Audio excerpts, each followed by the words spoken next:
हरे कृष्णा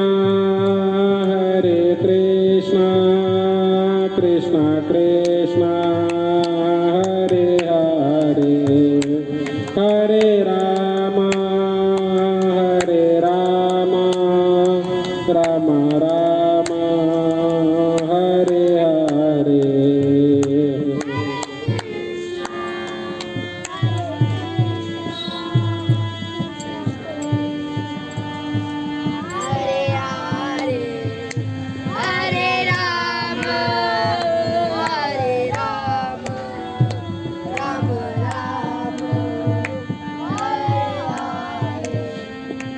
हरे कृष्णा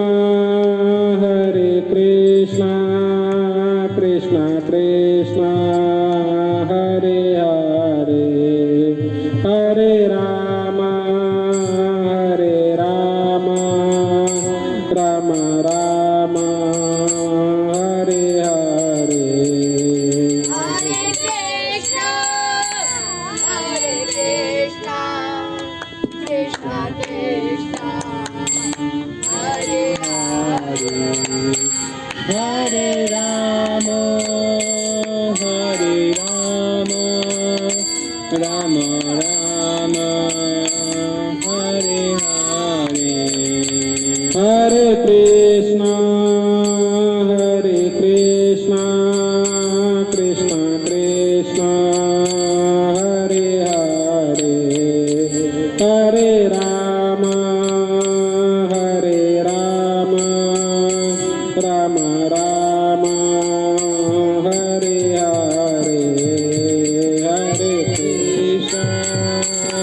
हरे कृष्णा कृष्णा कृष्णा हरे हरे, हरे राम राम राम हरे हरे। हरे कृष्णा कृष्णा कृष्णा हरे हरे, हरे राम राम राम हरे हरे। हरे कृष्णा कृष्णा कृष्णा हरे हरे, हरे राम राम राम हरे हरे। सभी लोग गाइए प्रेम से। कलयुग में हरे कृष्ण महामंत्र हम सबके कल्याण का साधन है, इसके अलावा कोई दूसरा साधन नहीं है। भगवान श्री चैतन्य महाप्रभु कहते हैं, शेखर बातें नहीं करना, ठीक है? ध्यान से सुनिए। भगवान श्री चैतन्य महाप्रभु क्या कहते हैं हरेर नाम केवलम कलौ नास्तेव गतिरन्यता। कलयुग में केवल हरे कृष्ण महामंत्र गाकर ही आपका कल्याण होगा, इसके अलावा कोई दूसरा उपाय नहीं है। 3 बार बोला है। इसलिए हमें ये ना सुन के कि कोई अच्छा गा रहा है या बुरा गा रहा है, भगवान के नाम पे फोकस करना चाहिए, है ना? क्योंकि लोग म्यूजिक प्रेमी होते हैं, उन्हें भगवान के नाम से मतलब नहीं होता। जो भगवान के नाम का प्रेमी होता है उन्हें म्यूजिक से मतलब नहीं होता। और धीरे धीरे प्रयास करते करते हम भी अच्छा गाने लगेंगे, ठीक है? जैसा भी आवाज है, जैसा भी सुर है, वैसा गाइए, भगवान की सेवा कीजिए। और धीरे धीरे जब भगवान को अच्छा नहीं लगेगा हमारा गाना, तो भगवान खुद प्रकट होके आएंगे, कहेंगे बेटे सही से गाओ। हम कहेंगे प्रभु थोड़ी सामर्थ्य दे दीजिए, अच्छा सा सेवा करेंगे आपकी, है ना? तो सब लोग जोर से गाइए, चिल्ला चिल्ला के गाइए। कैसे गाते हैं? जैसे गाते हैं आपको सिखाया है ना, बिल्कुल वैसे गाना है, जोर जोर से, ठीक है? कोई शर्म नहीं करनी है, जोर जोर से चिल्ला चिल्ला के गाना है। जितना आवाज है आप में उतना आवाज के साथ, ठीक है? कैसे गाना? हरे कृष्णा कृष्णा कृष्णा हरे हरे, हरे Ram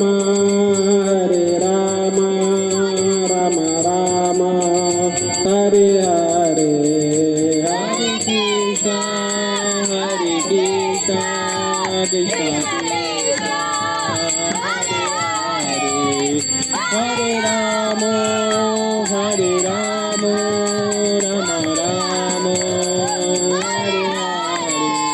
Hare Krishna, Krishna Krishna, Hare Hare, Hare Rama, Rama Rama, Hare Hare. Hare Krishna, Krishna Krishna, Hare Hare, Hare Rama, Rama Rama, Hare Hare. Hare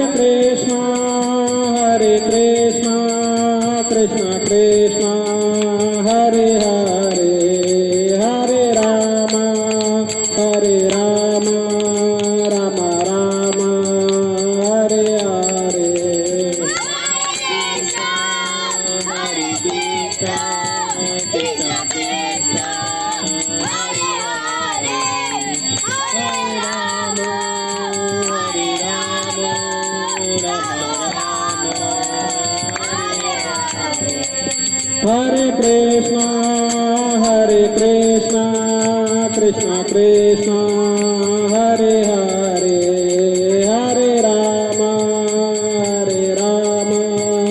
Rama Rama, Hare Hare.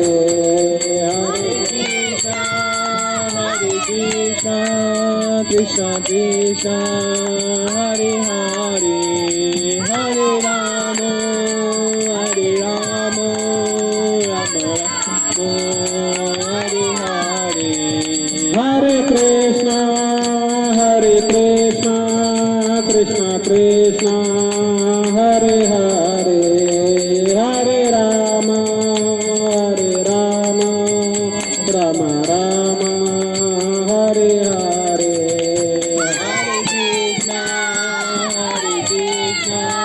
Krishna, Krishna Krishna, Hare Hare, Hare Rama, Rama Rama, Hare Hare. Hare Krishna, Krishna Krishna, Hare Hare, Hare Rama, Rama Rama, Hare Hare. Hare Krishna, Krishna Krishna, Hare Hare, Hare Rama, Rama Rama, Hare Hare. Hare Krishna, Krishna Krishna, Hare Hare, Hare Ram, Ram Ram, Hare Hare. Hare Krishna, Krishna Krishna, Hare Hare, Hare Rama, Ram Ram, Hare Hare. Hare Krishna, Krishna Krishna, Hare Hare, Hare Ram, Ram Ram, Hare Hare. Hare Krishna, Krishna Krishna, Hare Hare, Hare Ram, Ram Hare Hare. Hare Krishna, Krishna Krishna, Hare Hare, Hare Ram, Ram Hare Hare. Hare Krishna, Krishna Krishna, Hare Hare, Hare Ram, Ram Hare Hare. Hare Krishna, Krishna Krishna, Hare Hare, Hare Ram, Ram Hare Hare. Hare Krishna, Krishna Krishna, Hare Hare, Hare Ram, Ram Hare Hare. Hare Krishna, Krishna Hare Hare, Hare Ram, Ram Hare Hare. Hare Krishna, Krishna Krishna, Hare Hare, Hare Ram, Hare Hare. Hare Krishna, Krishna Krishna, Hare Hare, Hare Ram, Ram Hare Hare. Hare Krishna, Krishna Krishna, Hare Hare, Hare Ram, Ram Hare Hare. Hare Krishna, Krishna Krishna, Hare Hare, Hare Rama, Rama Rama, Hare Hare. Hare Krishna, Krishna Krishna, Hare Hare, Hare Rama, Rama Rama, Hare Hare. Hare Krishna, Krishna Krishna,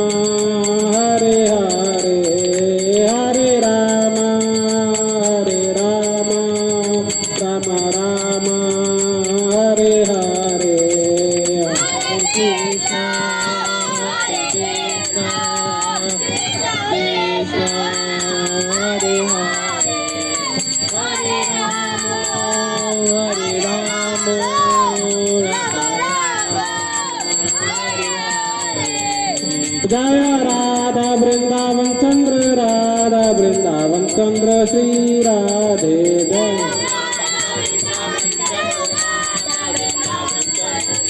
Radhe जय निताई गौरांग जय निताई गौरांग निताई गौरांग जय निताई गौरांग निताई गौरांग जय निताई गौरांग निताई गौरांग जय निताई गौरांग जय कृष्ण बलराम जय कृष्ण बलराम कृष्ण बलराम जय कृष्ण बलराम जय कृष्ण बलराम कृष्ण बलराम कृष्ण बलराम जय कृष्ण बलराम जय राधा कृष्ण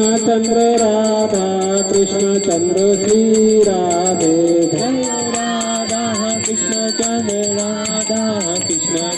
श्री राधे जय गौरानिताई गौरानिताई गौरानिताई जय गौरानिताई जय गौरानिताई गौरानिताई गौरानिताई जय गौरानिताई जय जय प्रभुपाद प्रभुपाद प्रभुपाद जय श्रील प्रभुपाद जय जय प्रभुपाद प्रभुपाद प्रभुपाद जय श्रील प्रभुपाद जय जय प्रभुपाद प्रभुपाद प्रभुपाद जय श्रील प्रभुपाद जय जय प्रभुपाद प्रभुपाद प्रभुपाद जय श्रील प्रभुपाद निताय गौर हरि बोल हरि बोल हरि बोल निताय गौर हरि बोल निताय गौर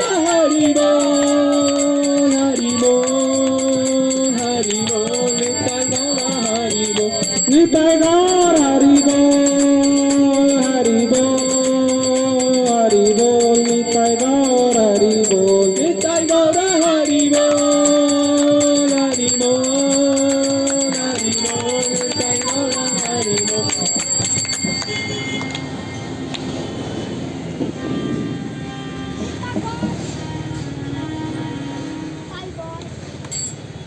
सभी लोग प्रणाम करेंगे। जय ओम विष्णुपाद परमहंस परिव्राजकाचार्य स्तोत्र सत्य श्री कृष्ण भक्ति वेदांत स्वामी श्री प्रभुपाद की जय ओम विष्णुपाद परमहंस परिव्राजकाचार्य स्तोत्र सत्य श्री कृष्ण कृपा मूर्ति भक्ति सिद्धांत सरस्वती ठाकुर श्रीला प्रभुपाद की अनंत कोटि वैष्णव वृंद की नामाचार्य श्री हरिदास ठाकुर की षड गोस्वामी वृंद की प्रेम से कहो श्री कृष्ण चैतन्य प्रभु नित्यानंद श्री अद्वैत गदाधर श्रीवासादि गौर भक्त वृंद की श्री श्री राधा कृष्ण गोप गोपीनाथ श्याम कुंड राधा कुंड गिरी गोवर्धन धाम की श्री श्री मथुरा वृंदावन धाम की पुरुषोत्तम क्षेत्र जगन्नाथपुरी धाम की श्री क्षेत्र द्वारकापुरी धाम की नवदीप मायापुर धाम की गंगा मैया की भक्ति देवी की तुलसी महारानी की यमुना मैया की ताई गौर प्रेमानंदे जगत गुरु श्रीला प्रभुपाद की हरे कृष्ण। आप सभी का स्वागत है हमारी आज की इस भक्ति कक्षा में। भक्ति कक्षा में शुरू करने से पहले हम लोग मंगलाचरण करते हैं। तो मंगलाचरण आप में से कितने लोगों को याद है? इंग्लिश क्लास में रोज सुबह करते हैं मंगलाचरण, याद कर लेना उसे। चलिए हाथ जोड़िए और मंगलाचरण कीजिए।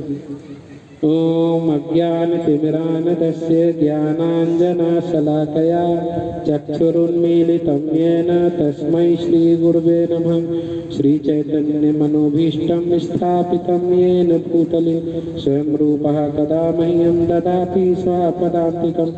वन्देऽहं श्रीगुरो श्रीयुतपदकमलं श्रीगुरून् वैष्णवांश्च श्रीरूपं साग्रजातं सहगण रघुनाथान्वितं तं सजीवं सात्वैत साद्वैतं सावधूतं परिजन सहितं कृष्ण चैतन्य देवं श्री राधा कृष्ण पादान् सहगण ललिता श्री विशाखान्वितांश्च हे कृष्ण करुणा सिंधु दीनबंधो जगत्पते गोपेश गोपिका कांत राधा कांत नमस्तुते तप्त कांचन गौरांगी राधे वृंदावनेश्वरी वृषभानुसुते देवी प्रणमामि हरिप्रिय वाञ्छाकल्पतरुभ्यश्च कृपा सिन्धुभ्यैव च पतितानां पावनेभ्यो वैष्णवेभ्यो नमो नमः।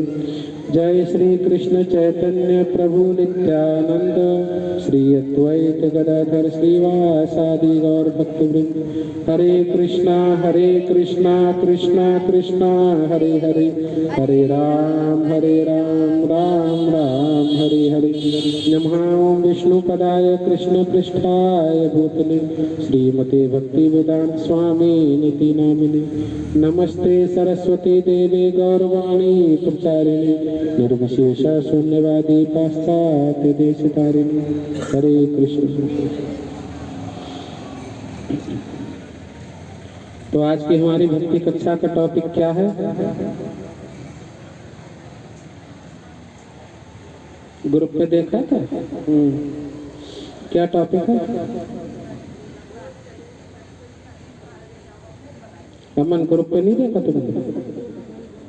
याद नहीं है? हाँ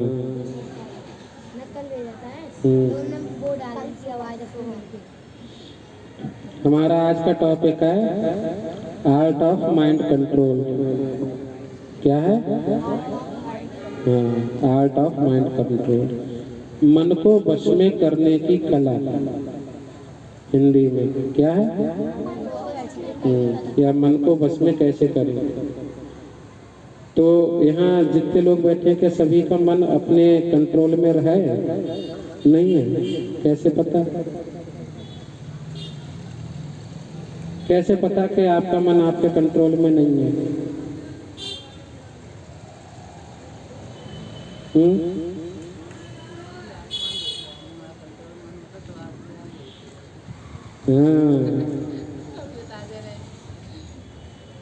हमारा मन जो है अगर हमारे कंट्रोल में होता तो हम केवल वही काम करते जो हमारे लिए लाभदायक है।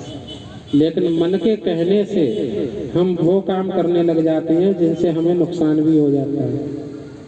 जैसे पढ़ने के समय पढ़ना चाहिए, लेकिन जैसे ही पढ़ने बैठोगे मन कहेगा यार बहुत पढ़ लिए, 2-4 मिनट पढ़ने के बाद अब थोड़ा आराम कर ले या फिर खेल लेते हैं थोड़ी देर बाद पढ़ेंगे। ये मन बेड़ा गर्क करे रहता है। ये कभी भी एक जगह नहीं बैठता है और कभी भी आपको अच्छे काम में लगेगा नहीं और बुरे कामों में जल्दी से लग जाएगा। कभी कहना नहीं पड़ता बुरे कामों के लिए, है ना? मूवी देखने जाना हो तो तुरंत तैयार हो जाएगा, चलो पिक्चर देखने चलते हैं, है ना? कोई सेलिब्रिटी आया हो तुरंत तैयार हो जाएगा, चलो मिलने चलते हैं, है ना? खेल के लिए तुरंत तैयार हो जाएगा, चलो खेलने चलते हैं। मन जिन जिन कामों में लगता है समझ लो वो काम अच्छे नहीं है, और जिन जिन कामों में नहीं लगता है वो काम अच्छे हैं। तो मन हमारा कंट्रोल में अगर नहीं है तो हम हमेशा गलत काम ही करेंगे जीवन में। इसलिए मन को वश में करना बहुत जरूरी है। अच्छा, मन को वश में ना करने से क्या दिक्कतें आती हैं जीवन में? जैसे भौतिक जीवन में भी दिक्कतें आती हैं, आध्यात्मिक जीवन में तो खैर दिक्कतें हैं। भौतिक जीवन में क्या समस्या है सबसे बड़ी? कि जिनका मन वश में नहीं होता है वो लोग कभी भी अपने लक्ष्य को हासिल नहीं कर पाते। सफलता उनसे 2 कदम आगे चलती है और वो सफलता से 2 कदम हमेशा पीछे रहते हैं, है ना? जैसे किसी ने लक्ष्य बनाया कि मुझे IAS PCS अधिकारी बनना है, लेकिन जैसे ही पढ़ाई करने बैठेगा वैसे ही कहेगा मन यार घर पे तो पार्टी है, पढ़ाई करें या पार्टी करें? अच्छा चल पार्टी कर लेते हैं, एक दिन में क्या बिगड़ जाएगा। ऐसे ही बोलता है मन। क्या बोलता है? एक दिन में क्या बिगड़ जाएगा, पार्टी में चलते हैं, कल पढ़ लेंगे आके। लेकिन वो एक दिन के चक्कर में आपकी पूरी पढ़ाई बर्बाद कर देता है।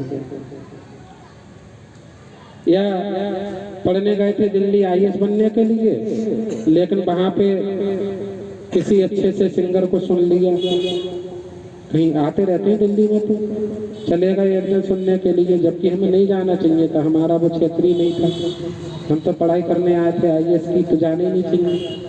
लेकिन पहुंच गए, दोस्तों की देखा देखी, अबे चल एक दिन में क्या जा रहा है, 2 घंटे की तो बात है, पहुंच गए। अब उसके गाना इतना अच्छा लगे हमें सुनना कि हमने उसी दिन निश्चय कर लिया अब तो गाना सीखना है इसकी तरह।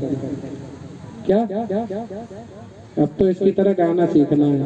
लो हो गया बेड़ा गर्क, जिस काम के लिए गए थे वो तो हुआ नहीं, दूसरे काम में फंस गए, है ना। तो ये होती है अनकंट्रोल्ड माइंड की अवस्था। अनकंट्रोल्ड माइंड एक बंदर की तरह होता है, जिसके हाथ में मशीन गन पकड़ा दो तो क्या करेगा वो। एक बंदर, उसके हाथ में बंदूक थमा दी जाए तो क्या करेगा वो। ऐसी बंदूक चलाएगा कि एक आध गोली अपने को भी मार लेगा, दूसरों को तो मारेगा ही और खुद भी मर जाएगा। तो यही मन की अवस्था है, ये केवल दूसरों का नुकसान नहीं करता, उससे ज्यादा अपना नुकसान कर लेता है। हम अपना नुकसान करते हैं अगर हमारा मन हमारे कंट्रोल में नहीं है तो।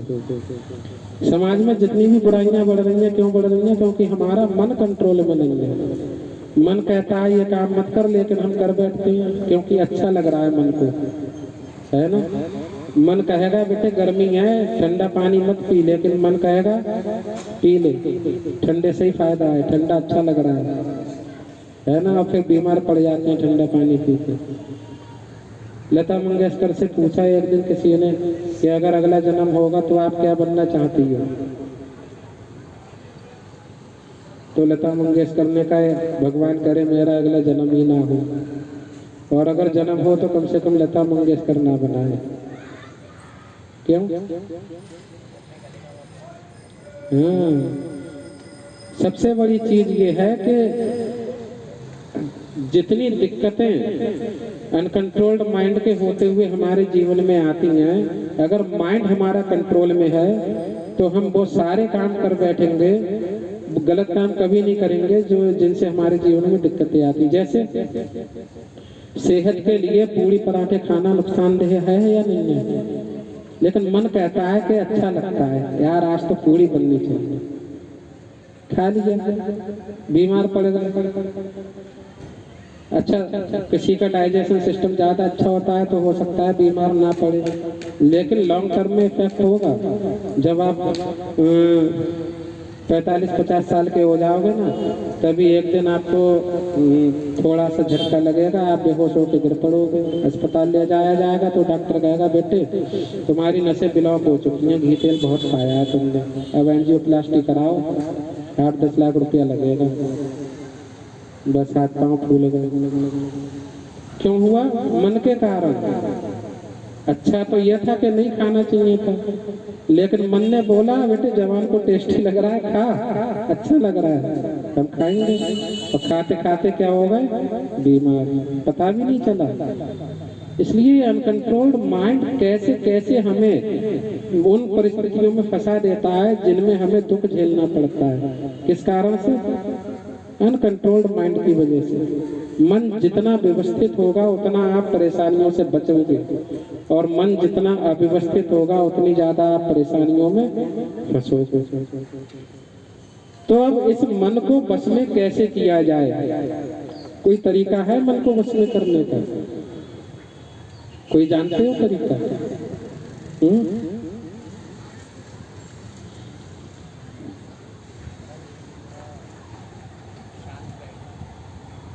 मन तो शांत बैठता ही नहीं है कभी। मन शांत बैठ जाए उससे बढ़िया कोई दिन ही नहीं होगा जिस दिन मन शांत हो गया। मन तो ऐसा है कि आप सोते हुए शांत हो सकते हो, लेकिन मन शांत नहीं होता है। मन तब भी घूमता रहता है, तभी तो सपने आते हैं। ये मन हमारा तब भी घूमता रहता है। कहाँ घूम रहा है मन? कहाँ घूम रहा है? पतंग में है? ये ऐसा ही है मन। अमन कहाँ घूम रहा है मन? इधर क्या है?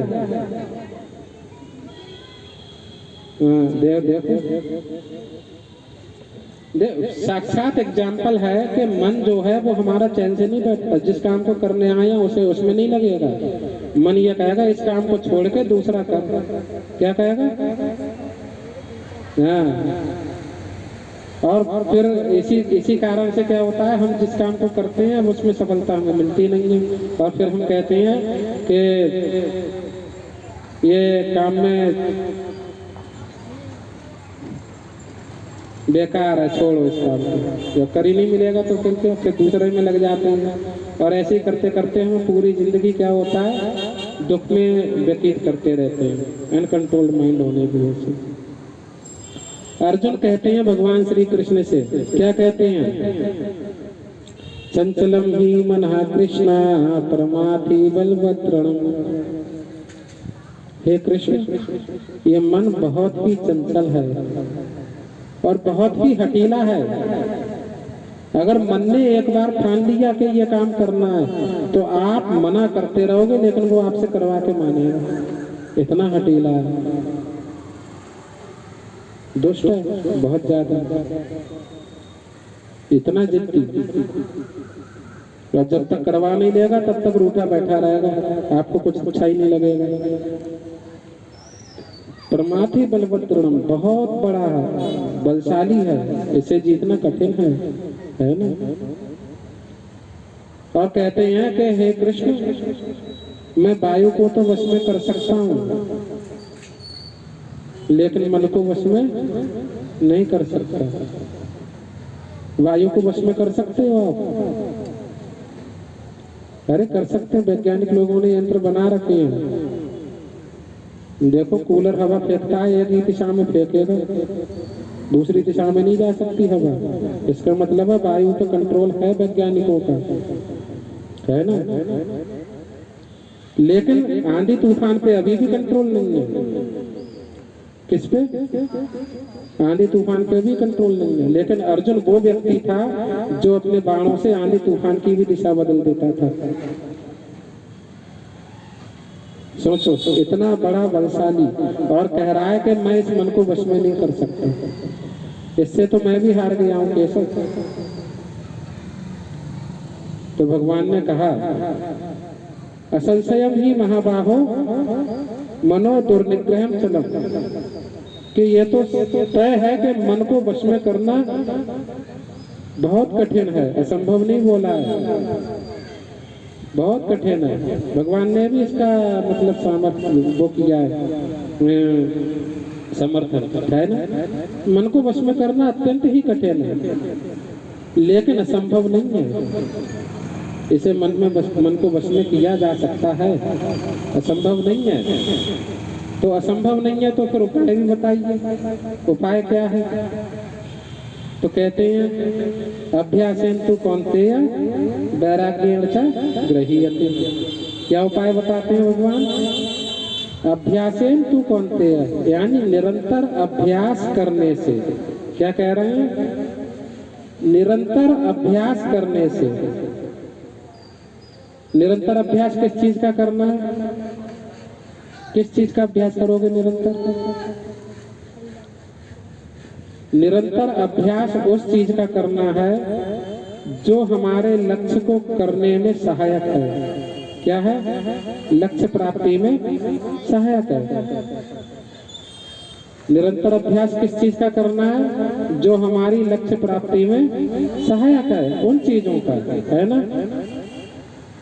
और यह तो दवाई दे दी भगवान ने, लो इस दवाई को खाओ मन बस में हो जाएगा। लेकिन जब हमें कोई बीमारी होती है तो डॉक्टर केवल दवाई नहीं देता है, दवाई के साथ ये भी बताता है बेटे ये चीज नहीं खानी है, इससे परहेज रखना है ना। जैसे डायबिटीज हो गई तो इंसुलिन तो दे देगा, लो इसे खाओ सही हो जाओगे, लेकिन साथ ही ये बताएगा बेटे मीठी चीजें मत खाना, है ना। मीठी चीजें खाओगे तो कभी सही नहीं होगे, कितनी भी दवाई खाओ क्या होगा? फिर जल्दी मर जाओगे। तो इसलिए परहेज बहुत ज्यादा जरूरी है। बिना परहेज के दवाई खाने का कोई असर नहीं होता। तो इसीलिए भगवान ने दूसरी तलवार भी साथ में दी, परहेज की। क्या बोला? वैराग्येण च गृहीत, कि आपको वैराग्य धारण करना पड़ेगा। अच्छा, वैराग्य धारण करने का मतलब है कि कुछ चीज़ों को छोड़ना पड़ेगा, है ना? तो किन चीज़ों को छोड़ना पड़ेगा? जो आपके लक्ष्य प्राप्ति में बाधक है, उन चीज़ों को छोड़ दो। उन चीज़ों को कभी नहीं देखना चाहिए, न सुनना चाहिए, न उनके बारे में बात करनी चाहिए, है ना? क्या बताया? एक तो निरंतर अभ्यास करना चाहिए और दूसरा उन चीज़ों को छोड़ देना चाहिए जो आपकी लक्ष्य प्राप्ति में बाधक बन रही है ना? जैसे एक पायलट जब हवाई जहाज उड़ाता है तो हवाई जहाज उड़ाने के लिए उसे जो सहायक चीज है वो क्या है? तरल पदार्थ ज्यादा दिया जाता है ना, खाने के लिए। और प्याज लहसुन खाने को मना किया जाता है, नहीं दिया जाता 24 घंटे उड़ान से पहले। क्यों? क्योंकि अगर वो खाएगा तो वहाँ डिसीजन नहीं ले पाएगा, इतनी ऊपर हवा में उसका दिमाग एक्साइटेड हो जाता है प्याज लहसुन खाते। तो इससे क्या होगा? वो हवाई जहाज नहीं उड़ा पाएगा और उसके ऊपर कई सारे लोगों की जिम्मेदारियां होती हैं। क्रैश हो गया जरा देर में तो 300 350 जाने जाएंगी एक साथ में, है ना? और जहाँ गिरेगा वहाँ पता नहीं ब्लास्ट हो गया तो कबाड़ा हो जाएगा। तो लक्ष्य प्राप्ति में क्या चीजें सहायक होती हैं? ये चीजें सहायक, जो चीजें सहायक हैं उनको तो अपनाना, उनका अभ्यास करना, ठीक है? जैसे अगर हमें डॉक्टर बनना है तो हमें बार बार अपने फिजिक्स, केमिस्ट्री और बायो का निरंतर रोज अध्ययन करना पड़ेगा, रोज स्टडी करना पड़ेगा। लेकिन इसके अलावा और किसी चीज को नहीं पढ़ना है। साहब हमारा इंग्लिश बहुत पढ़ने का मन है, इंग्लिश पढ़ेंगे हम तो इंग्लिश पढ़ने से आप डॉक्टर नहीं बनने वाले। या हमारा तो गाना सुनने का बहुत मन कर रहा है तो गाने सुनेंगे, तो क्या आप डॉक्टर बनोगे? कोई उन चीजों को देखो ही मत जो चीज आपके मतलब उसमें बाधक बन रही है लक्ष्य प्राप्ति में, है ना? तो सफलताएं दो प्रकार की होती हैं। सफलताएं भी कितने प्रकार की होती हैं? दो प्रकार की। एक तो होती है हमारी टेम्परेरी सफलता, क्षणिक सफलता, और दूसरी होती है परमानेंट सफलता, है ना? यानी जो हमेशा के लिए सफलता प्राप्त हो जाए, ठीक है? कि टेम्परेरी का क्या मतलब है? क्षणिक सफलता का, क्षणिक सफलता का अर्थ होता है जो हमारे क्षणिक लक्ष्य होते हैं ना, छोटे टर्म के लिए हम जो लक्ष्य बनाते हैं, गोल बनाते हैं, जैसे हमें पढ़ाई करके नौकरी हासिल करनी है, ये हमारा क्या है? छोटा सा गोल है, क्षणिक है, हासिल हो जाएगा उसके बाद दूसरा बन जाएगा, है ना? लेकिन एक होता है परमानेंट गोल। परमानेंट गोल क्या है? परमानेंट गोल ये है कि हम अपने वास्तविक स्वरूप में, वास्तविक स्थिति में आ जाएं, है ना? जो कि अभी नहीं है। तो अगर वास्तविक स्थिति में आ जाएंगे उसके बाद हमें कोई और लक्ष्य बनाने की जरूरत नहीं पड़ेगी, वो आखिरी लक्ष्य है। और जब वो बन जाएगा उसे हासिल कर लेंगे, उसे बोलते हैं परमानेंट सफलता। तो छोटे छोटे लक्ष्य भी बनाने चाहिए जीवन में, क्योंकि उनके बेस पे जीवन चलता है। लेकिन छोटे छोटे लक्ष्यों में फंसना नहीं चाहिए, उन्हें पूरा करते हुए अपने जो परमानेंट लक्ष्य है उसको हासिल करने के लिए सदा प्रयत्नरत रहना चाहिए, है ना? तो परमानेंट लक्ष्य क्या है? परमानेंट लक्ष्य मैंने बताया अपनी स्वरूप सिद्धि हासिल करना, कि हम कौन हैं ये जान लेना, है ना? हमारा क्या काम है, हम कहाँ से आए हैं, हम कहाँ को जाएंगे, है ना? ये जान लेना, ये परमानेंट लक्ष्य है। जिस दिन हम जान लेंगे उस दिन हमारा ये लक्ष्य हासिल हो जाएगा और हमारी सफलता ध्रुव हो जाएगी, निश्चित हो जाएगी। जैसे मैं आपको बताता हूँ शिक्षा और दीक्षा के बारे में। शिक्षा किसे कहते हैं और दीक्षा किसे कहते हैं? दीक्षा और शिक्षा में क्या अंतर है? शिक्षा किसे कहते हैं? आप सब शिक्षित हैं या नहीं हैं? लेकिन क्या आप लोग दीक्षित हैं? तो दीक्षा का मतलब पता होना चाहिए। तो दीक्षा का मतलब क्या होता है? दीक्षा का मतलब होता है कि जैसे मैंने आपको पहले तो थ्योरी पढ़ाई, ठीक है, थ्योरी पढ़ाई, वो मैं आपको शिक्षा दे रहा हूँ, यहाँ बैठ के क्या दे रहा हूँ? शिक्षा, कि आप ऐसा करोगे तो ऐसा होगा, ये करोगे तो ये होगा। जैसे मैंने आपको सारा कुछ बता दिया कि आप स्विमिंग पूल में जाना और पहले सांस रोक के 4-5 डुबक लगाना, उसके बाद लंबे लंबे लेट जाना पानी पे और फिर ऐसे ऐसे हाथ चलाना और पैर चलाना, तो आप तैरना सीख जाओगे, आराम से तैर लोगे। ये मैंने आपको पूरा सिद्धांत बता दिया। लेकिन ये तो हो गई शिक्षा, आपको जानकारी हो गई ऐसे तैरा जाता है, ये सब चीजें की जाती है। लेकिन आपको उठा के तुरंत ही मैंने स्विमिंग पूल में फेंक दिया, फिर क्या होगा?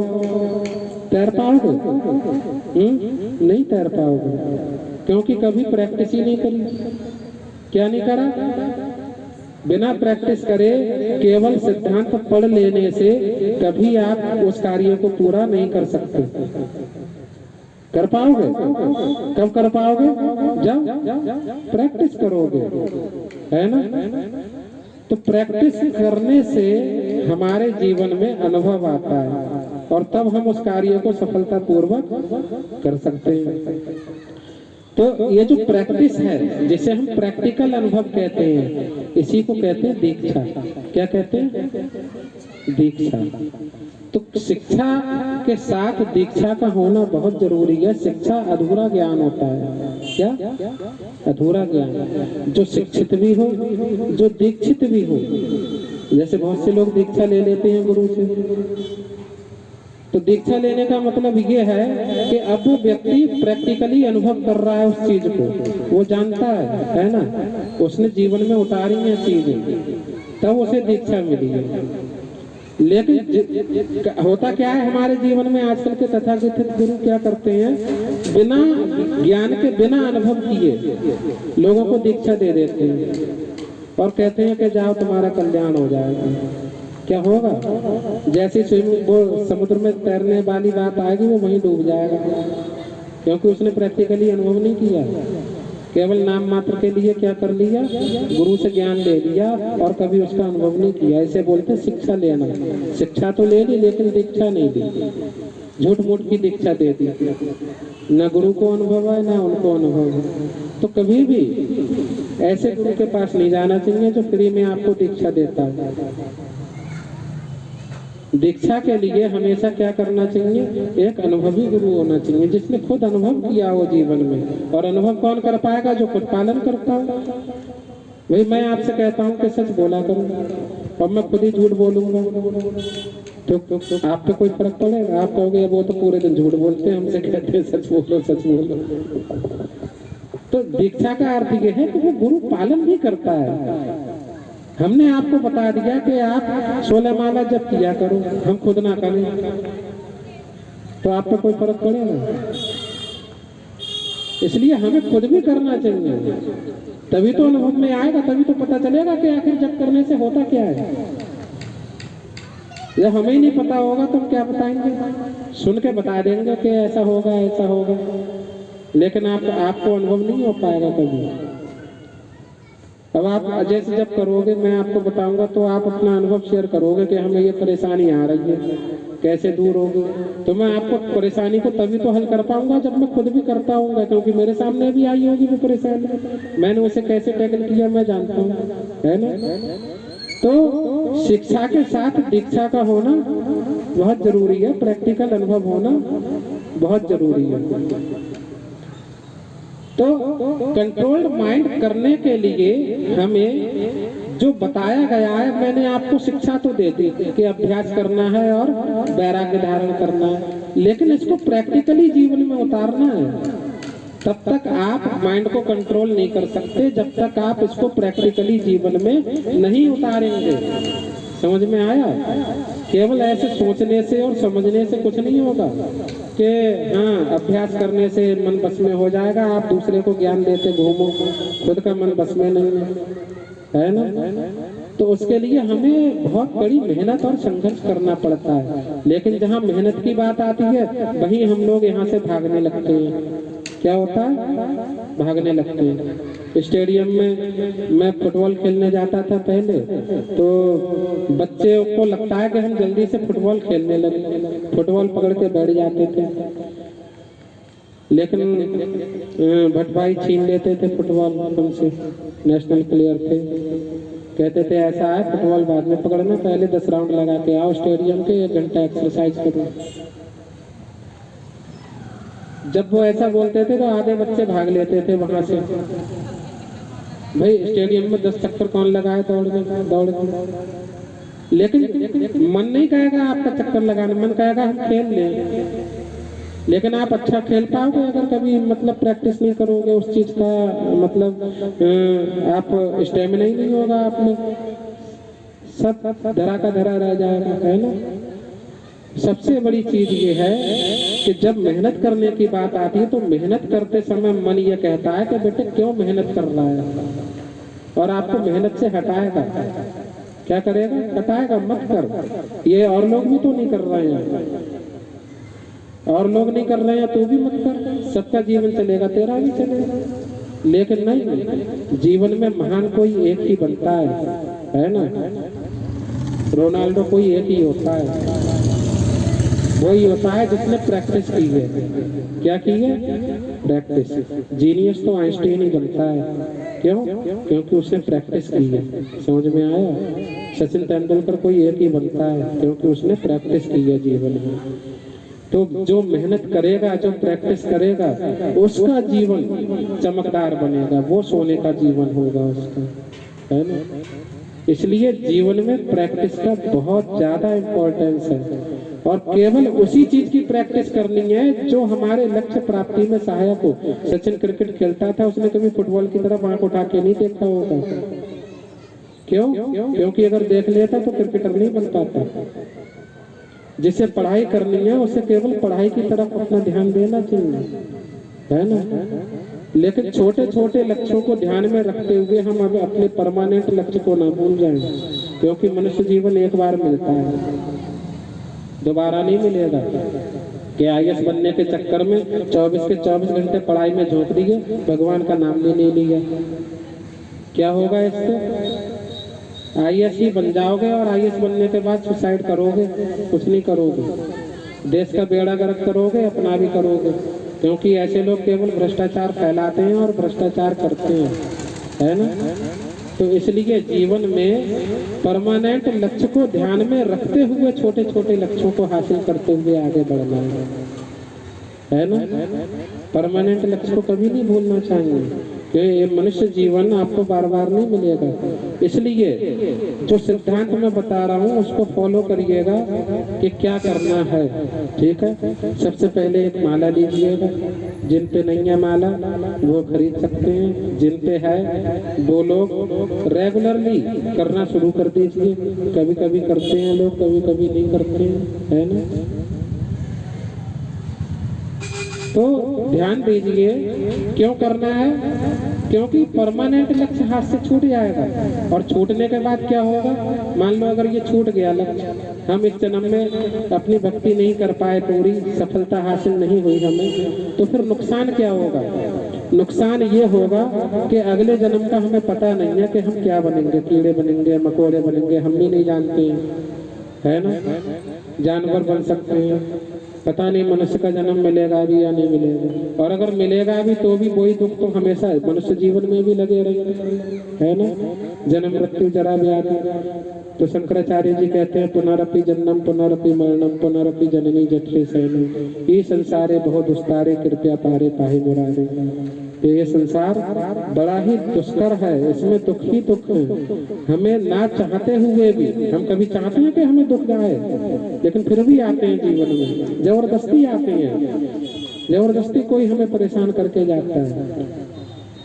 तो जीवन में दुख आते हैं और आते रहेंगे, यदि आपने मनुष्य जीवन के रहते इसका उपाय नहीं खोजा तो ये दुख हमेशा आते रहेंगे। इसलिए हमें परमानेंट लक्ष्य को ध्यान में रखते हुए अपने कार्यों को करना चाहिए। परमानेंट लक्ष्य को ध्यान में रखने के लिए क्या क्या करना है जीवन में, उस चीज को ध्यान रखिए। 16 माला का जप 2 घंटे में होता है। कितने में? 2 घंटे में। 24 घंटे में से क्या हम 2 घंटे भगवान के लिए नहीं दे सकते? देना चाहिए, क्योंकि इसे देने से ही आपके जीवन का कल्याण निश्चित है ना। नहीं दोगे तो जीवन में क्या आएगा? आपके कलेश आएंगे, है ना। कलेश होते हैं ना हमारे सबके घरों में, छोटी छोटी बातों को लेकर। क्यों होते हैं? क्योंकि हृदय में धैर्य ही नहीं है, हृदय में प्रेम भावना ही नहीं है, हृदय में सच्चाई नहीं है, हृदय में तो लालच भरा हुआ है, हृदय में तो गुस्सा भरा हुआ है ना। और फूट पड़ता है, उस पर कंट्रोल ही नहीं है जरा सा भी। जरा सा कुछ बुरा हो गया हमारे साथ, किसी ने तू कह दिया, बस लड़ मरे। तू कैसे कह दिया, हमारी कोई इज्जत नहीं है ना। हमें धैर्य और सहनशीलता नाम की शक्ति नहीं है। ये सब चीजें कैसे आती हैं? ये सब आती हैं माला से। किससे आती हैं? माला से। आप माला कीजिए, 2 घंटे माला करने में लगते हैं, है ना। 1 घंटा नियमित भगवत गीता पढ़िए, है ना। भगवत गीता पढ़ने से हमारे हृदय में ज्ञान प्रकट होता है। कोई चीज समझ नहीं आई भगवत गीता में तो यहाँ आके पूछिए, है ना। और ये सही लिखा है या हमने जो पढ़ा वो सही समझा या गलत समझा, है ना, उसको पूछिए। तीसरी चीज, 3 घंटे हो गए, 2 घंटे माला के, 1 घंटा भगवत गीता का, 1 घंटा लेक्चर सुनना चाहिए हमको, है ना। रोज सुनना चाहिए। आज के दिन तो भक्ति कक्षा होती है, आज के दिन तो सुन लेते हो आप लोग, लेकिन जिस दिन भक्ति कक्षा नहीं होती है उस दिन भी YouTube पे लेक्चर सुनिए, है ना। हम आपको जो लेक्चर रिकमेंड करेंगे उन लेक्चर्स को सुनिए, क्योंकि वो लेक्चर्स आपके जीवन का कल्याण करेंगे, है ना। तो उन लेक्चर्स को सुनना चाहिए। 4 घंटे हो गए, 2 घंटे हमें प्रचार के लिए भी देने चाहिए। किसके लिए? प्रचार के लिए। भगवान के प्रचार के समय या सेवा में देने चाहिए, है ना, भगवान की सेवा के लिए। 6 घंटे हो गए, तो 24 में से 6 घंटे निकाल दिए, कितने बचे? 18 घंटे। बाकी 18 घंटे में से आप नहाना धोना है, खाना पीना है, 2 घंटे निकाल दो और, है ना। अभी 16 घंटे बचे ना। 16 घंटे में से आप पढ़ाई कर सकते हैं और भी काम कर सकते हैं। जॉब करना चाहते हैं जॉब कर सकते हैं, जो लोग जॉब करते हैं वो जॉब करें, जो लोग पढ़ाई करते हैं वो पढ़ाई करें। 16 घंटे बहुत होते हैं। 16 घंटे में आप कलेक्टर नहीं, साइंटिस्ट भी बन सकते हो पढ़ के, है ना। लेकिन ये 6 घंटे तो कभी भूल के भी नहीं छोड़ने चाहिए हमें। लेकिन लोग करते क्या है, 6 घंटों का दुरुपयोग करते हैं, क्योंकि 16 घंटे से ज्यादा तो कोई पढ़ता ही नहीं है। यहाँ नहीं, हम दिल्ली में रहते आए, वहाँ कोई नहीं पढ़ता है 16 घंटे से ज्यादा। तो यहाँ तो पढ़ने वालों की खैर संख्या ही नहीं है इतनी, है ना। दिखावा भले ही करते रहे लोग, किताब लेके बैठे रहे कि हम पढ़ते हैं पूरे 20 घंटे से, लेकिन पढ़ेंगे नहीं, है ना। 16 घंटे ज्यादा कोई नहीं पढ़ते, लेकिन इन 6 घंटों का दुरुपयोग करते हैं। क्या दुरुपयोग करते हैं? ये दुरुपयोग करते हैं कि टीवी देखेंगे, मोबाइल देखेंगे, फालतू की गपशप करेंगे बैठ के, ऐसे समय में बर्बाद करते हैं, है ना। लेकिन हमें इस समय को बर्बाद नहीं करना। बर्बाद करते क्यों है? मन कंट्रोल नहीं है। मन कहेगा बेटा इंस्टा चला ले थोड़ी देर, फेसबुक पे देख ले क्या आया, व्हाट्सएप चेक कर लेते हैं, है ना। इस चक्कर में घंटों बीत जाते हैं, पता ही नहीं चलता है। तो मन कंट्रोल में नहीं है, इसलिए ये सब काम हम करते हैं, है ना।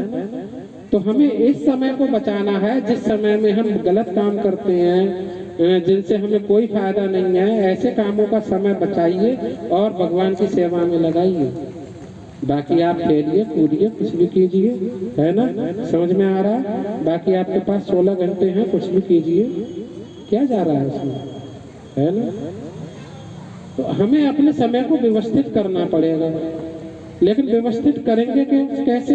मन तो कंट्रोल में है नहीं। हमने आज टाइम टेबल बनाया, कल सुबह 4 बजे उठेंगे, कल सुबह 4 बजे उठ ही नहीं पाएंगे, क्योंकि जैसे 4 बजेगा मन कहेगा बेटा अभी 4 बजे 5 मिनट और सो ले बस, और 5 मिनट के चक्कर में पूरा 1-2 घंटा गाया। क्या हुआ? पूरा 1-2 घंटा गाया 5 मिनट के चक्कर में। देखो बच्चों ध्यान सुनो, जब भी कभी कीर्तन हो रहा हो, भगवान की कथा हो रही हो, ऐसे समय पे कभी जप नहीं करना चाहिए, ठीक है। ऐसे समय पे जप करना अपराध होता है, ठीक है। क्योंकि भगवान की चर्चा सुनना, और जप करोगे तो जप सुनोगे या चर्चा सुनोगे भगवान की, एक ही चीज तो सुन पाओगे।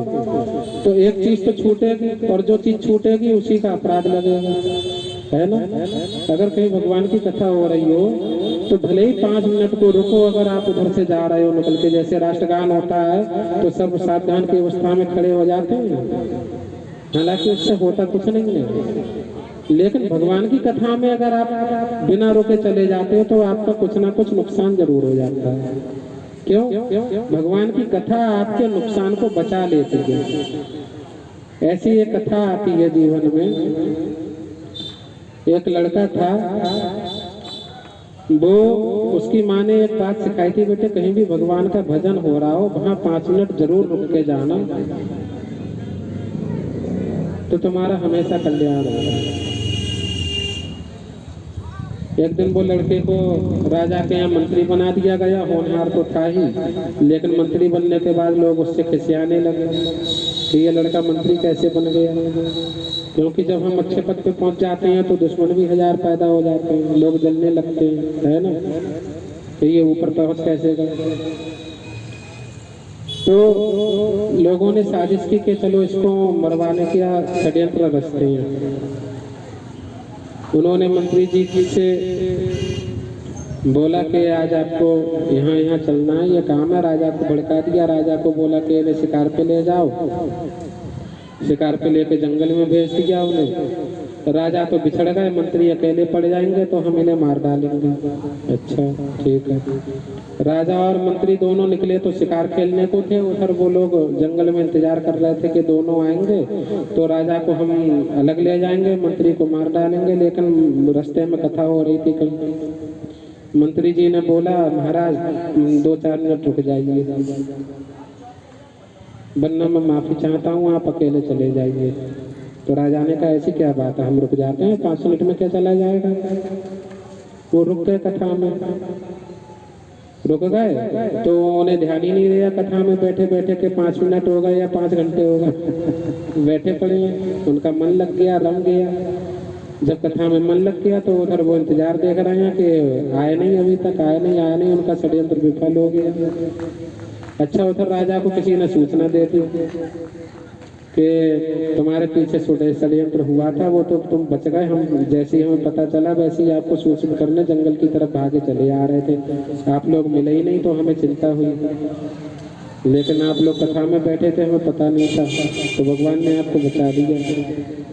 तो जीवन में ऐसी कई सारी परेशानियां होती हैं जो हमें पता नहीं चलता है, लेकिन अगर हम कथा को छोड़ के जा रहे हैं तो उन परेशानियों में फंस सकते हैं। और कथा हो रही हो उसको ध्यान से सुने, बैठे, तो हमारे बिगड़े हुए काम भी बन जाते हैं, है ना।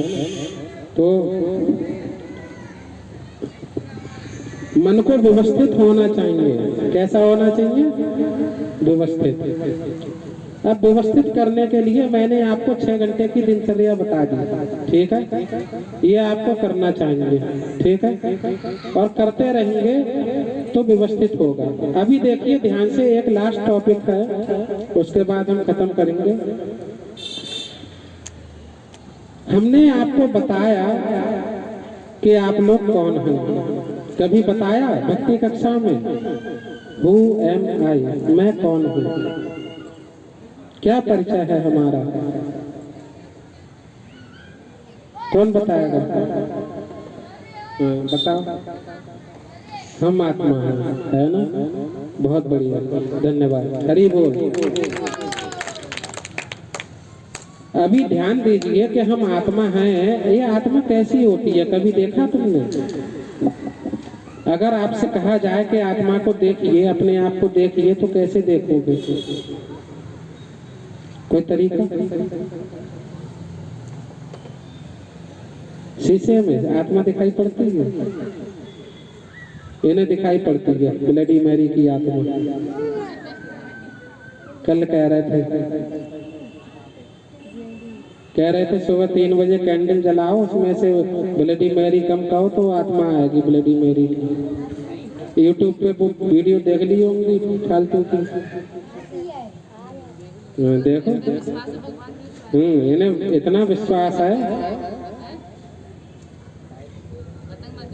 आत्मा को किसी ने नहीं देखा, क्योंकि इन आंखों से आप आत्मा को नहीं देख सकते। आप माइक्रोस्कोप लगा के भी आत्मा को नहीं देख सकते, क्योंकि श्रीला प्रभुपाद से एक हार्ट स्पेशलिस्ट ने क्वेश्चन किया था कि प्रभुपाद आप कहते हो आत्मा हृदय में रहती है, मैं हृदय का डॉक्टर हूँ, मैंने हृदय की ओपन सर्जरी की है, ओपन हार्ट सर्जरी। मैंने आत्मा को ढूंढ ढूंढ के देखा लेंस लगा के माइक्रोस्कोप से, मुझे कहीं दिखाई नहीं पड़ी। क्या बोले? मुझे तो कहीं दिखाई नहीं पड़ी, फिर मैं कैसे मानूं आत्मा होती है? तो प्रभुपाद बोले ये यंत्रों से दिखाई नहीं पड़ती है। उन्होंने कहा ऐसे कैसे?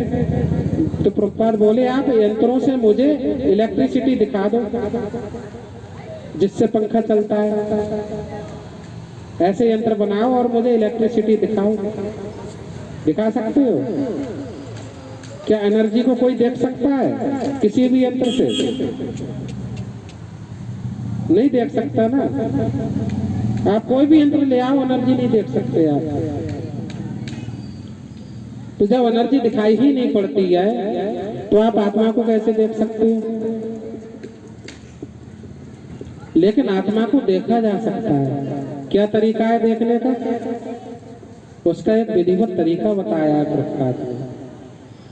जैसे हम अपने शरीर को अगर देखना चाहते हैं, अपना चेहरा देखना चाहते हैं, तो हम दर्पण में देखते हैं ना, तो ऐसे ही हमारे लिए भगवान ने एक सुंदर सा दर्पण दिया है उस आत्मा को देखने के लिए, दर्शन करने के लिए। और उस दर्पण का नाम है मन। क्या नाम है? मन। तोरा मन दर्पण कहलाए। सुना गाना? तोरा मन दर्पण कहलाए। ये मन दर्पण है, लेकिन इस दर्पण की वही खासियत है।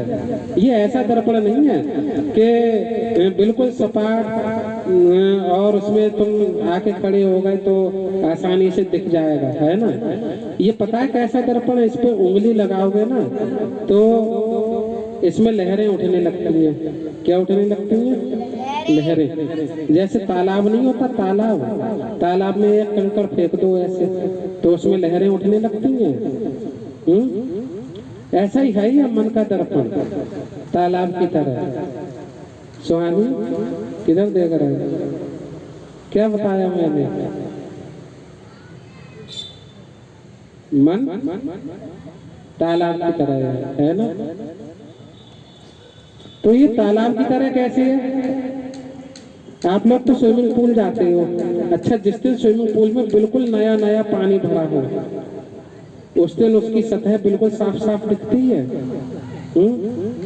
और शांत होता है स्विमिंग पूल, कोई बच्चा नहीं हो उसमें, बिल्कुल तली दिखती है नहीं दिखती है। और तली पे अगर कोई चीज पड़ी हो वो भी दिख जाएगी। 1 रुपया डाल दो उसमें, 1 रुपया दिख जाएगा, आराम से ढूंढ लोगे, है ना। अगर वो पानी गंदा होता है तो दिखता है? कुछ नहीं दिखता। और वो पानी अगर उसमें लहरें और उठ रही हो ऐसे ऐसे ऐसे ऐसे ऐसे ऐसे तो दिखेगा? तो भी नहीं दिखेगा, है ना। तो ये मन जो है इसमें 2 चीजें हैं। एक तो ये मन गंदा हो चुका है। कैसा हो चुका है? गंदा। इसमें किस चीज की गंदगी पड़ी हुई है मन में? मन में गंदगी पड़ी है काम, क्रोध, लोभ, मद, मोह, ईर्ष्या, द्वेष, डर, ये सब गंदगी भरी पड़ी है। किसमें? मन में। इसलिए गंदा होने के कारण हम अपनी आत्मा को नहीं देख पाते इस मन के द्वारा। तो मन को साफ करना पड़ेगा पहले। क्या करना पड़ेगा? साफ, है ना। दूसरी चीज, ये जो मन है इसमें कामना रूपी लहरें उठती रहती हैं। क्या उठता है? कामना रूपी लहरें उठती रहती हैं। बहुत सारी कामनाएं हैं हमारी, हमें ये हासिल करना है, वो हासिल करना है, ये बनाना है, वो बनाना है, मुझे ये बनना है, वो बनना है, इतनी सारी कामनाएं हैं कि उनमें इतनी लहरें उठती हैं कि हमें कुछ दिखाई ही नहीं पड़ता। तो दो चीजों से मन हमारा व्यथित रहता है, पहला तो गंदगी है ना, और दूसरी चीज कामना रूपी लहरें। जितनी कामनाएं उतना ज्यादा मन व्यथित है ना, और जितना ज्यादा हमारा मन गंदा उतना ज्यादा हम अपने आप से दूर। अब इसको शांत कैसे किया जाए, लहरों को, कामना रूपी लहरों को कैसे शांत किया जाए, और इस मन की गंदगी को कैसे हटाया जाए, कोई तरीका है? ऐसे कोई गोली आती है कि आपने खाई और साफ मन साफ हो गया? उसमें तो क्लोरीन की गोली डाल दो, फिटकरी डाल दो तो चलो थोड़ा बहुत साफ हो जाता है ना। लेकिन मन को साफ करने की कोई गोली है? बनाई है डॉक्टर ने। कैसे खा लोगे आपका लालच खत्म हो जाएगा, कैसे खा लोगे आपका गुस्सा खत्म हो जाएगा। तो फिर कैसे साफ होगा ये मन? हाँ, कैसे साफ होगा? माला से। कैसे करेंगे? हरे कृष्णा कृष्णा कृष्णा हरे हरे, हरे राम राम राम हरे हरे। हमें जब से ये मन की गंदगी दूर होती है, क्या होती है?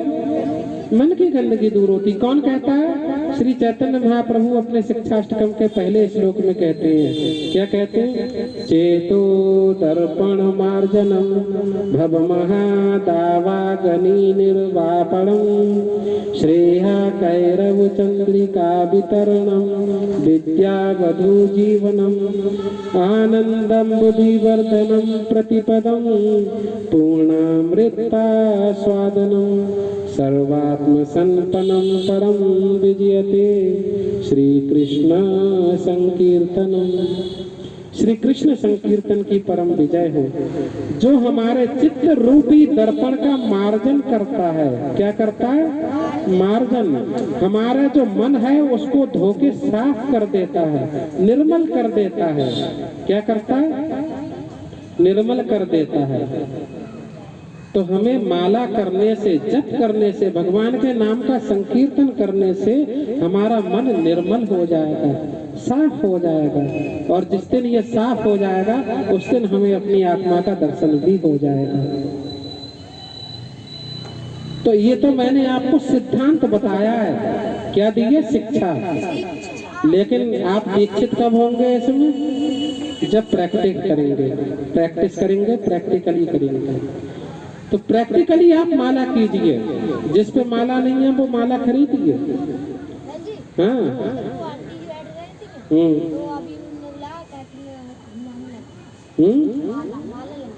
हाँ, तो ले जाना, बुला लाना, ठीक है? सही है, तुम ले जाना, ठीक है?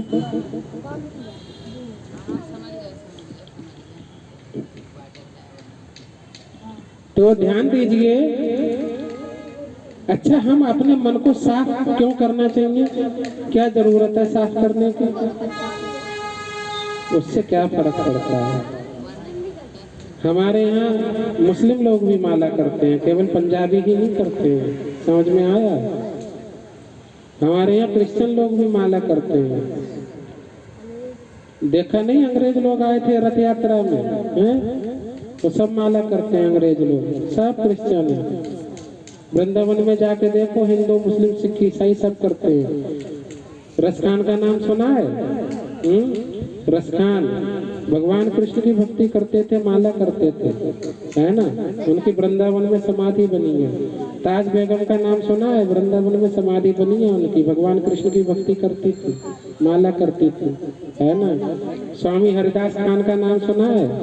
हरिदास ठाकुर, जो नाम आचार्य कहे जाते हैं, जिन्होंने माला कर करके भगवान के नाम को संसार में प्रकट कर दिया, मुस्लिम थे, है ना?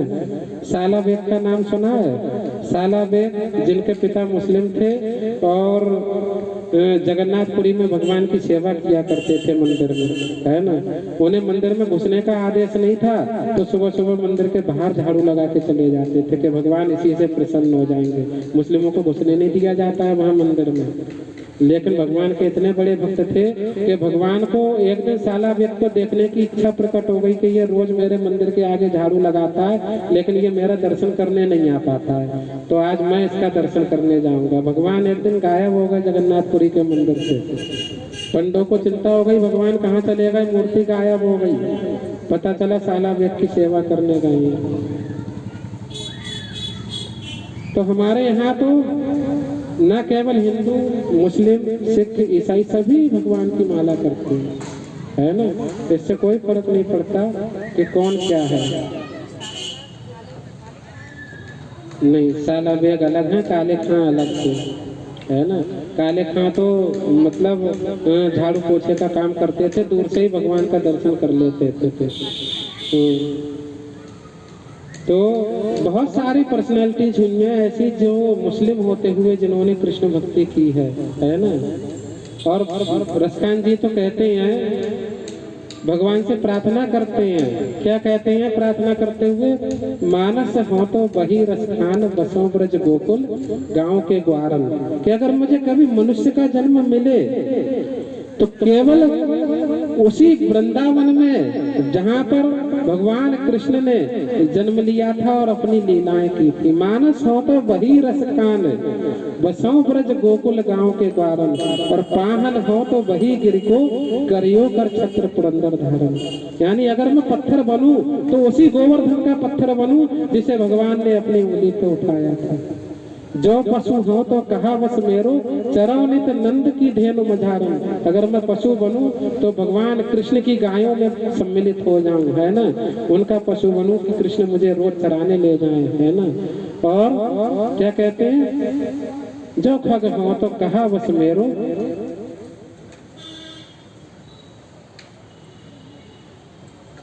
मिल कालिंदी कूल कदम की डाल। मैं जब भी पक्षी बनूं तो उसी कदम के पेड़ पे बैठूं जाके जहां भगवान कृष्ण क्रिकेट खेला करते थे, गेंद बल्ला खेला करते थे, है ना। और उसी कदम के पेड़ पे चढ़ के बांसुरी बजाया करते थे। तो भगवान कृष्ण की अद्भुत लीलाओं का वर्णन रसखान जी द्वारा किया गया है। इसलिए हमारे यहाँ तो कभी हिंदू मुस्लिम कुछ किया ही नहीं जाता, हमारे यहाँ सब कृष्ण की भक्ति में सराबोर है। वृंदावन में जाके देखिए कितना भगवान की भक्ति में लोग 108 बार दंडवत करते हुए परिक्रमा लगा रहे हैं, है ना। 108 बार दंडवत करते हुए भगवान की परिक्रमा लगाते हैं। और यहाँ कहते हैं कि भगवान कोई चीज ही नहीं है, वो लोग पागल हैं जो वहां परिक्रमा लगा रहे हैं, है ना। एक जगह पे 108 बार गिर के प्रणाम करते हैं, तब एक कदम आगे बढ़ते हैं। सोचो उनकी परिक्रमा करने में पूरे 7.5 साल लग जाते हैं। कितने? हाँ, 7.5-8 साल। जिंदगी के 8 साल कौन देता है भगवान के लिए, और वो वहां बैठ के परिक्रमा लगा रहे हैं। यहाँ तो केवल आपको 2 घंटे दिन में देने की बात कही जाती है कि माला कर लिया करिए, 16 माला का जप कीजिए, फिर देखिए। अच्छा, इसमें मैं आपको बताऊं, जब हम मंगलाचरण करते हैं तब मंगलाचरण करते वक्त हम एक मंत्र बोलते हैं, वांछा कल्प तरुभ्यश्च कृपा सिंधुभ्येव च पतितानां पावनेभ्यो वैष्णवेभ्यो नमः। इसका अर्थ यह होता है कि मैं वैष्णवों के चरणों में कोटि कोटि प्रणाम करता हूँ, जो कृपा के समुद्र हैं, जो हम पर अकारण कृपा करने के लिए आते हैं और हमारी मनोवांछा को पूरा करते हैं। कल्प तरु वैष्णवों के चरणों में क्यों प्रणाम कर रहे हैं हम लोग? क्योंकि वैष्णव इतने ही दयालु होते हैं जो इस संसार की गालियां खा के भी हमें बार बार कहते हैं, बेटे भगवान का नाम ले लिया करो। इतने दयालु होते हैं वैष्णव के, वैष्णवों को लोग गालियां देते हैं, अरे आ गए हरे कृष्णा वाले, भागो यहाँ से। हाँ, गालियां देते हैं पीछे, कहते हैं कि इनसे दूर रहना, ये तुम्हें भक्त बना देंगे। लेकिन बार बार मना करने के बावजूद भी वैष्णव आपके दरवाजे पे बार बार पहुंच जाता है, बेटे माला किया कर, एक बार भगवान का नाम ले। इतने दयालु होते हैं वैष्णव, आपकी गालियां सुन के, आपकी दुत्कार सुन के भी आपसे हाथ जोड़ के एक ही बात कहते हैं, बेटे भगवान का नाम लिया करो। इसलिए ऐसे वैष्णवों के चरणों में हम बार बार कोटि कोटि प्रणाम करते हैं। इतने दयालु होते हैं, लात खाकर भी जो आपको प्रेम दे रहा है ना, गालियां सुन के भी आपको प्रेम दे रहा है, ऐसा कौन होगा संसार में। और लोग उन्हीं वैष्णवों की इज्जत नहीं करते हैं, उन्हीं वैष्णवों को गालियां देंगे। अभी अभी पहले तो छोड़ो, पहले भी देते थे, अब भी देते हैं। ये संसार कभी नहीं बदलता। दुष्ट लोग हमेशा वैष्णवों को गालियां देते हैं, वैष्णव लोग उन्हें हमेशा क्षमा करते हैं और कहते हैं कि जब भी भगवान का नाम लो। श्री नित्यानंद प्रभु पहुंच गए जगाई मधाई के पास। लोगों ने मना किया, मत जाओ प्रभु, जगाई मधाई बहुत दुष्ट हैं, आपको मारेंगे। नित्यानंद प्रभु पहुंच गए, जगाई मधाई से कह रहे हैं, एक बार हरि का नाम ले लो, बोलो हरे कृष्ण। जगाई मधाई ने बोला, तू हमें ज्ञान देगा? कल का बच्चा आया, उठा के जब मारा पत्थर, सर में खून बहने लगा नित्यानंद प्रभु के सर से। और नित्यानंद प्रभु हाथ जोड़ के कह रहे हैं, अब भी भगवान का नाम ले लो। क्या कह रहे हैं? अब भी भगवान का नाम ले लो, आपका कल्याण हो जाएगा। हरदास ठाकुर भागते भागते गए श्री चैतन्य महाप्रभु के पास, प्रभु बचाइए, नित्यानंद प्रभु को मार दिया। श्री चैतन्य महाप्रभु अपना सुदर्शन चक्र लेकर तुरंत प्रकट हुए, आज नहीं छोड़ूंगा जगाई मधाई को।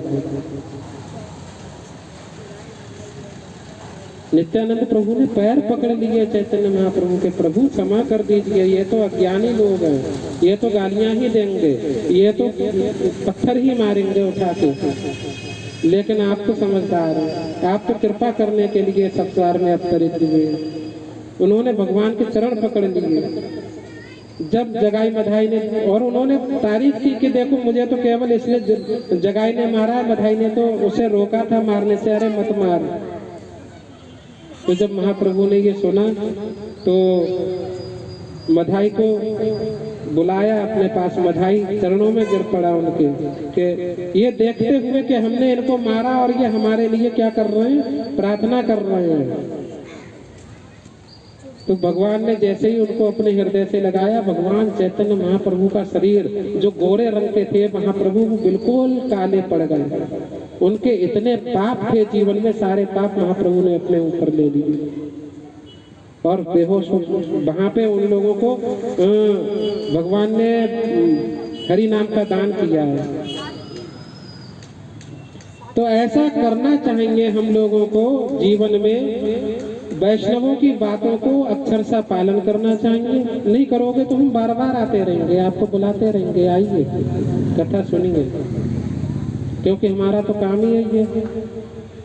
हमने तो बचपन में एक कथा पढ़ी थी कि एक साधु महाराज बिच्छू को निकाल रहे थे, नदी में डूब रहा था, उसने डंक मारा, साधु महाराज ने फिर निकाला, फिर डंक मारा, फिर निकाला, फिर डंक मारा। शिष्य बोले, महाराज ये तो बार बार डंक मारता है, क्यों निकाल रहे हैं? उन्होंने कहा, ये अपनी दुष्टता नहीं छोड़ सकते तो मैं अपनी सज्जनता क्यों छोड़ दूं? मेरा काम है इन लोगों को बचाना, मैं बचा के रहूंगा, जब तक मुझ में सांस चलेगी मैं अपना काम करता रहूंगा। इतने दयालु होते हैं वैष्णव। तो वैष्णवों की कभी निंदा नहीं करनी चाहिए, वैष्णवों की आज्ञा का पालन करना चाहिए और अपने जीवन का कल्याण करना चाहिए। वैष्णव जो कहते हैं उनको पालन कीजिए। वो आपसे अपना काम थोड़ी कराते हैं, अपने घर की सेवा थोड़ी ना करा रहे हैं, वो ये तो कहते हैं अपना नाम जप कीजिए, है ना। हमारा क्या फायदा, हमें कौन सा इससे तुम्हें धन दौलत देके जा रहे हैं जिससे हमें फायदा मिल रहा है, या हमें साथ बहुत रोटी मिल रही है, बहुत धन मिल रहा है इससे ना। हम तो आपसे ये भी नहीं कहते कि डोनेशन दे दो, आपकी इच्छा हो दे दीजिए, आपको लगे कि हाँ भगवान का प्रचार और बड़े उसमें सेवा में लगे तो दीजिए, वरना मत दीजिए। लेकिन भगवान के नाम का जप कीजिए। जप करने से हमारे पाप खत्म होंगे, हमारा मन निर्मल होगा, साफ होगा। ठीक है, तो आज के लिए इतना ही, आज की कक्षा इतनी ही। किसी का कोई प्रश्न हो तो पूछ सकते हैं, है कोई प्रश्न? ठीक। ठीक है, फिर हम नीचे चल के आरती करेंगे। ठीक।